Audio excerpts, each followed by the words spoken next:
The Black Sea ports were not only a gateway for trade for Russia, but also the lifeblood of the war.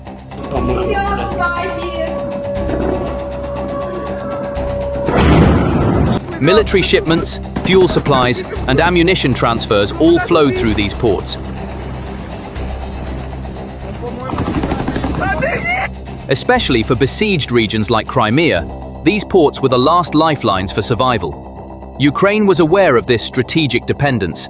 To sever this vital artery, it raised the stakes each time, targeting more strategic links in the logistics chain. The final target was the Port of Tuapse. On September 24th, the shadow of a silent and deadly fleet appeared in the deep blue waters of the Black Sea. Magura V5 kamikaze naval drones, belonging to the Ukrainian Navy, were heading towards Tuapse.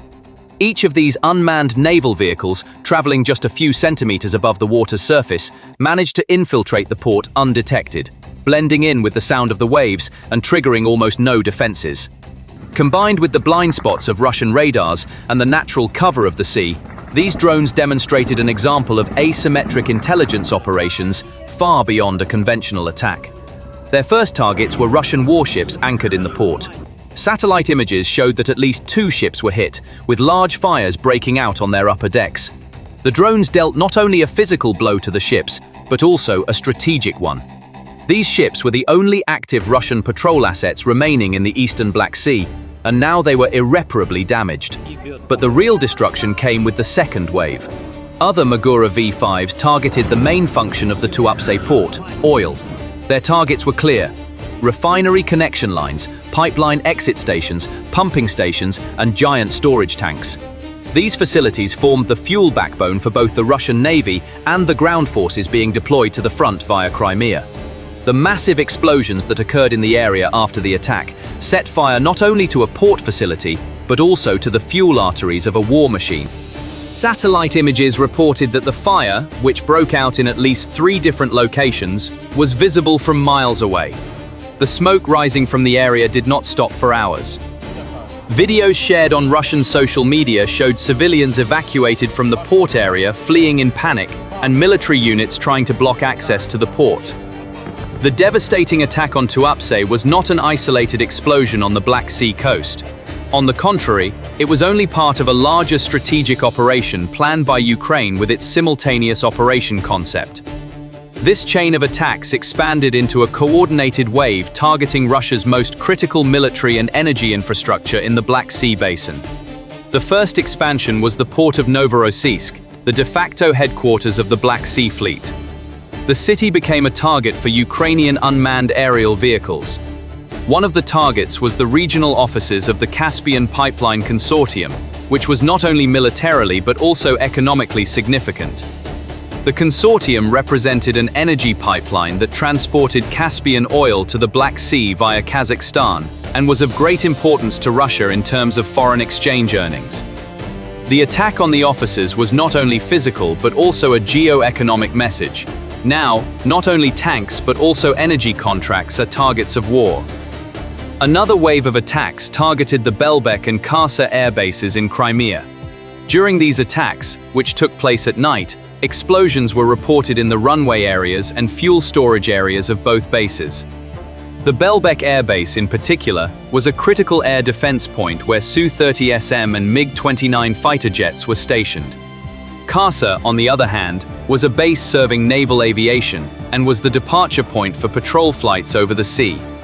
These attacks dealt a direct blow to the Russian Air Force's pressure capacity over the Black Sea. However, the attacks were not limited to the Black Sea coast. At least 7 explosions were recorded in the city of Taganrog. This is a strategic point both as a military airfield and for defense industry production.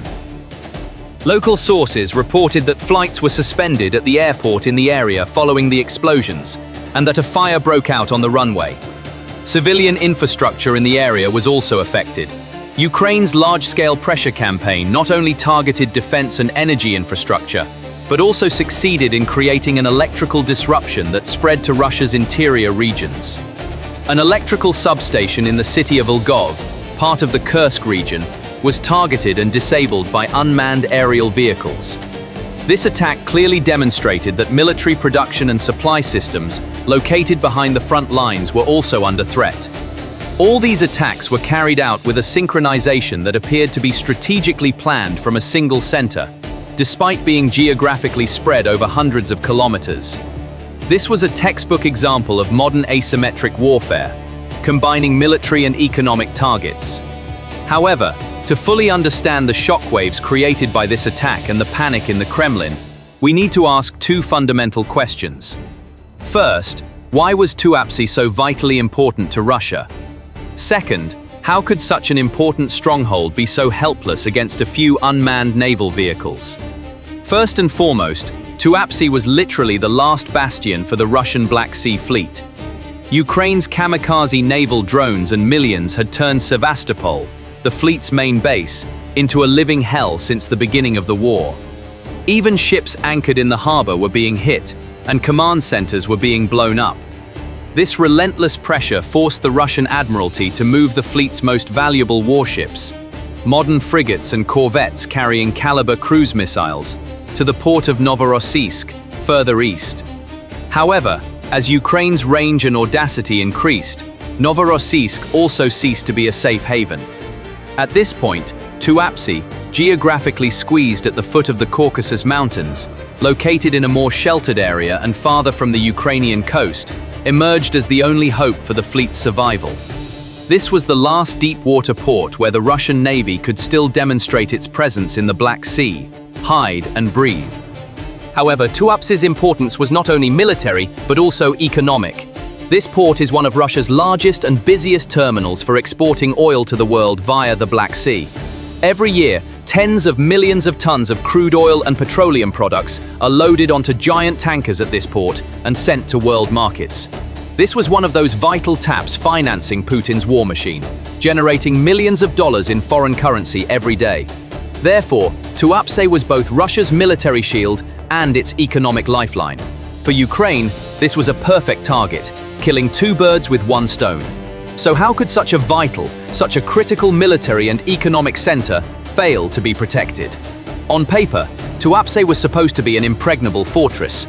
According to Russian military doctrine, it is standard procedure for such a strategic facility to be protected by a multi-layered defense network. Let's consider what this defense network should look like.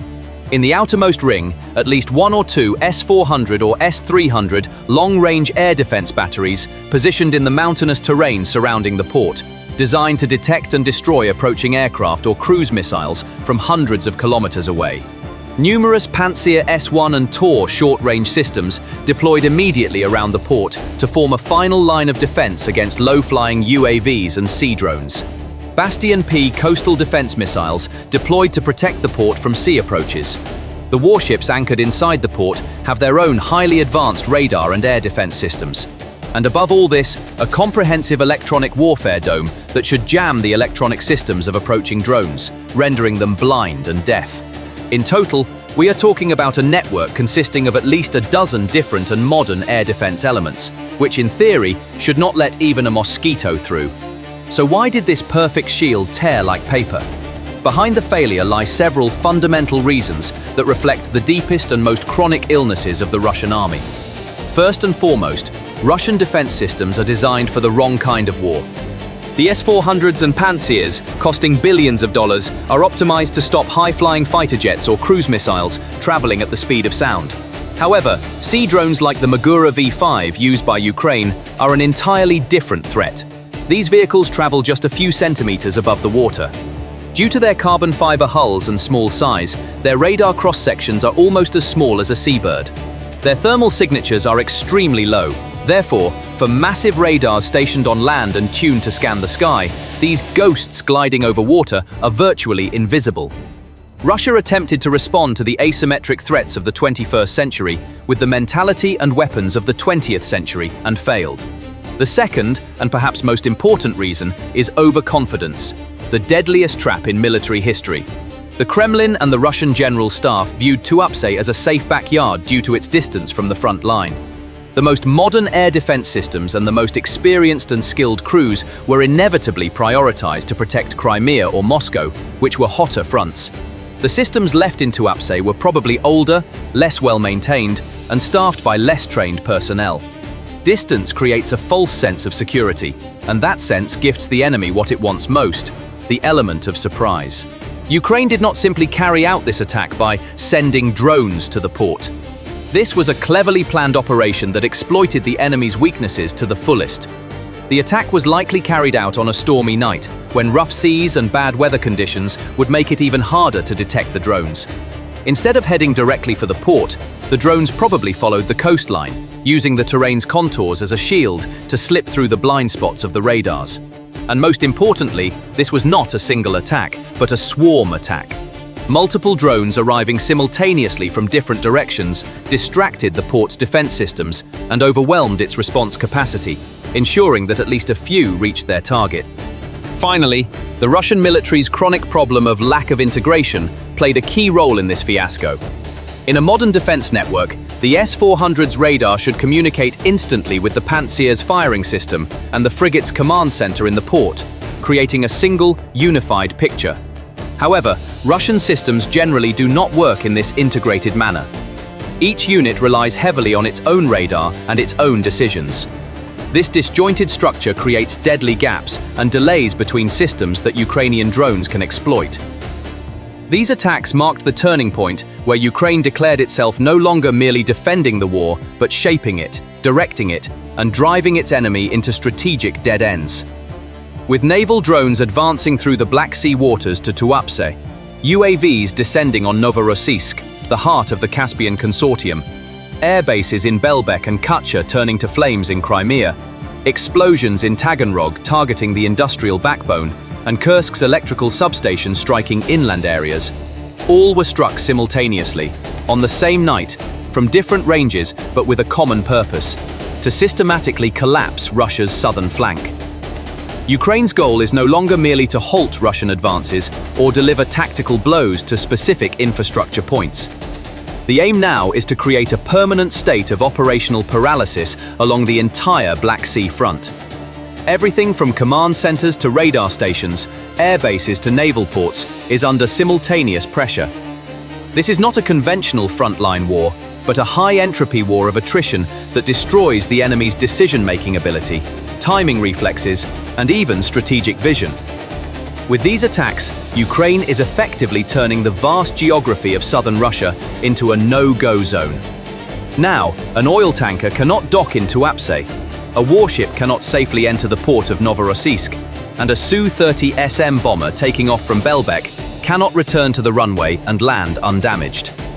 The fact that airports, radars, ports, and pipelines are still physically intact does not mean they are functional. Because now, no target is untouchable. This reality constitutes the real breaking point that is crippling the Russian general staff. The limited number of modern air defense systems at their disposal are not enough to protect the entire territory. A strategic dilemma arises. Moscow? Crimea? The oil reservoirs in Tuapse? The fighter jets in Belbek? Or the power grid in Kursk? The only realistic answer to this question is, they cannot all be protected. And Ukraine knows this very well. It pulls the air defense umbrella like a blanket, first to one side, then to the other, forcing the Kremlin's generals into a constant cycle of reaction.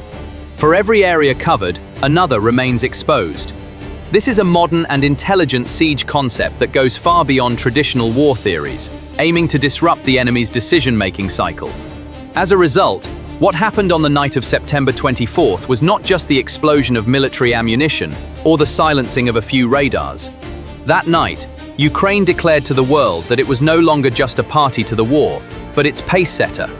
These attacks prove that Russia is now fighting a defensive war not only on Ukrainian soil, but also on its own energy arteries, port cities, air bases, and internal industrial zones. If this video gave you a new perspective, don't forget to like and comment. What do you think? Are Ukraine's attacks bringing the war to Russian territory? Be sure to write your thoughts below. You can support us by subscribing to our channel for more content like this. With every new development, we will continue to share the behind-the-scenes strategies and realities with you. See you in the next video. Take care.